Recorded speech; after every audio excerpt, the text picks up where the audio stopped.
ಆತ್ಮೀಯ ಜ್ಞಾನಪಿಪಾಸುಗಳೇ, ಶಿಕ್ಷಣಾರ್ಥಿಗಳೇ, ಸ್ಪರ್ಧಾಕಾಂಕ್ಷಿಗಳೇ, ಜ್ಞಾನಾಕಾಂಕ್ಷಿಗಳೇ, ನಿಮ್ಮೊಂದಿಗಿಂದು ಹಂಚಿಕೊಳ್ಳುತ್ತಿರುವಂಥ ವಿಷಯ ಶೈಕ್ಷಣಿಕ ಮನೋವಿಜ್ಞಾನ.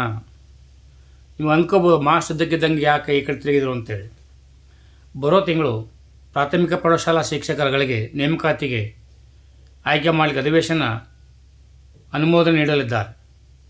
ನೀವು ಶಿಕ್ಷಕರಾಗಿ ಆಯ್ಕೆ ಆಗಬೇಕಲ್ಲ, ಹಾಗಾಗಿ ಒಂದಿಷ್ಟು ತಯಾರಿ ನನ್ನ ಕಡೆ ನಿಮಗೂ ಇರಲಿ ಅಂಥೇಳಿ ಇವತ್ತಿನ ವಿಷಯ ಬೆಳವಣಿಗೆ ಮತ್ತು ವಿಕಾಸ, ಎಜುಕೇಷನಲ್ ಸೈಕಾಲಜಿ ವಿಷಯದಲ್ಲಿ ಸಂಚಿಕೆ 3ನೇದು ಇದು. ಬೆಳವಣಿಗೆ ಅಂದರೆ ಏನು? ಯಾವುದೇ ಜೀವಿಯಲ್ಲಾಗುವ ಪರಿಮಾಣಾತ್ಮಕ ಬದಲಾವಣೆ. ವಿಕಾಸ ಎಂದರೆ ಯಾವುದೇ ಜೀವಿಯಲ್ಲಾಗುವ ಗುಣಾತ್ಮಕ ಮತ್ತು ಪರಿಮಾಣಾತ್ಮಕ ಬೆಳವಣಿಗೆಯೇ ವಿಕಾಸ.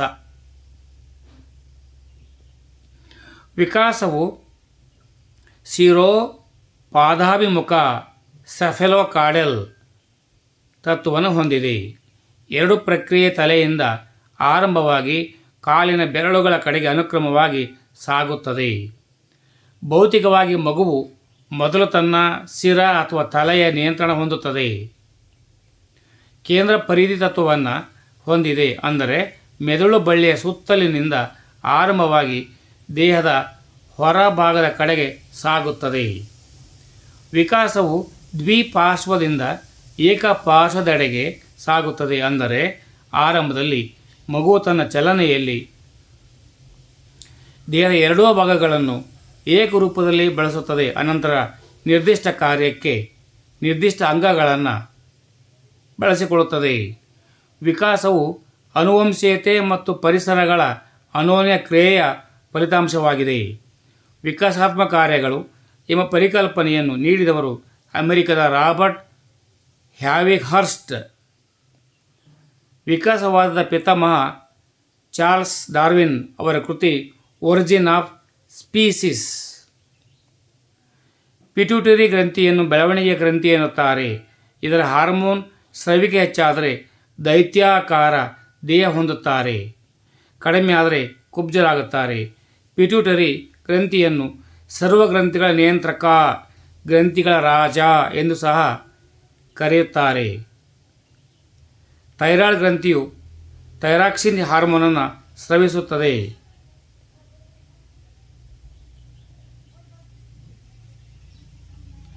ಥೈರಾಕ್ಸಿನ್ ಹಾರ್ಮೋನು ಮನೋಸಾಮರ್ಥ್ಯಗಳ ವಿಕಾಸವನ್ನು ನಿಯಂತ್ರಿಸುತ್ತದೆ.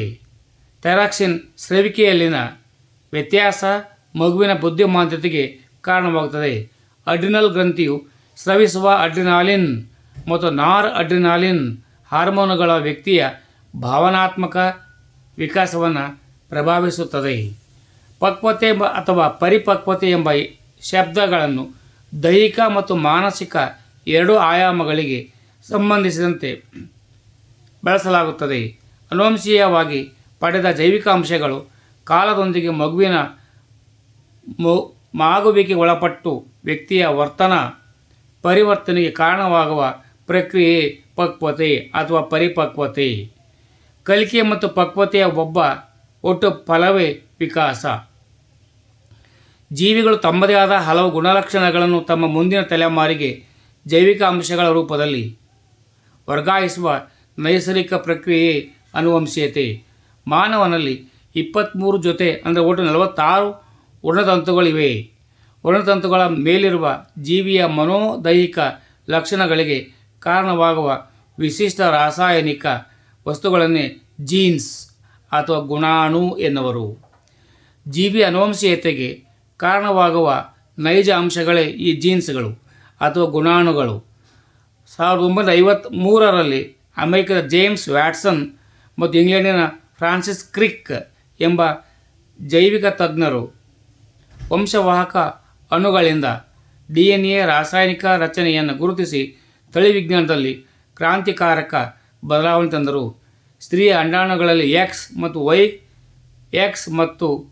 X ವರ್ಣತಂತುಗಳಿದ್ದರೆ ಪುರುಷನಲ್ಲಿ X ಮತ್ತು Y ಎಂಬ ವರ್ಣತಂತುಗಳಿವೆ.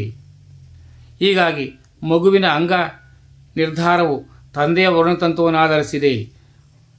ಭಾತೃ ಅವಳಿಗಳು ಸ್ತ್ರೀಯ ಅಂಡಾಶಯದಲ್ಲಿ ಒಂದಕ್ಕಿಂತ ಹೆಚ್ಚು ಅಂಡಾಣುಗಳು ಬಿಡುಗಡೆಯಾಗಿ ಅವುಗಳು ಪ್ರತ್ಯೇಕ ವಿರ್ಯಾಣುಗಳೊಂದಿಗೆ ಫಲಿತಗೊಂಡು ಪ್ರತ್ಯೇಕ ಭ್ರೂಣಗಳಾಗಿ ಬೆಳೆದು ಏಕಕಾಲಕ್ಕೆ ಒಂದಕ್ಕಿಂತ ಹೆಚ್ಚು ಮಕ್ಕಳು ಜನಿಸಿದರೆ ಅವುಗಳನ್ನು ಭಾತೃ ಅವಳಿಗಳು ಅಥವಾ ಅಸಮರೂಪಿ ಅವಳಿಗಳು ಎನ್ನುತ್ತೇವೆ. ಇವುಗಳು ಹೆಣ್ಣು ಇರ್ಬೋದು ಅಥವಾ ಗಂಡು ಇರ್ಬೋದು. ಸಮರೂಪಿ ಅಥವಾ ತದ್ರೂಪಿ ಅವಳಿಗಳು ಅಂದರೆ ಅಂಡಾಣು ಮತ್ತು ವೀರ್ಯಾಣು ಸಮಾಗಮದಿಂದ ಫಲಿತಗೊಂಡ ಯಗ್ಮಕೋಶವು ನಾವು ಜೈಗೋಟ್ ಅಂತ ಹೇಳ್ತೇವೆ. ಕೋಶ ವಿಭಜನೆಯ ಸಂದರ್ಭದಲ್ಲಿ ಅನೇಕ ಸಮಾನ ಹೋಳುಗಳಾಗಿ ಸೀಳಲ್ಪಟ್ಟು ಈ ಪ್ರತಿಯೊಂದು ಹೋಳುಗಳು ಪ್ರತ್ಯೇಕ ಭ್ರೂಣಗಳಾಗಿ ಬೆಳೆದು ಒಂದೇ ಕಾಲದಲ್ಲಿ ಒಂದಕ್ಕಿಂತ ಹೆಚ್ಚು ಮಕ್ಕಳು ಜನಿಸಲಬಹುದು. ಇವನ್ನೇ ನಾವು ಸಮರೂಪಿ ಅದು ತದ್ರೂಪಿ ಅವಳಿಗಳೆಂದು ಹೆಸರು. ಇವು ಎಲ್ಲ ಹೆಣ್ಣು ಇಲ್ಲವೇ ಎಲ್ಲ ಗಂಡುಗಳಾಗಿರ್ತವೆ.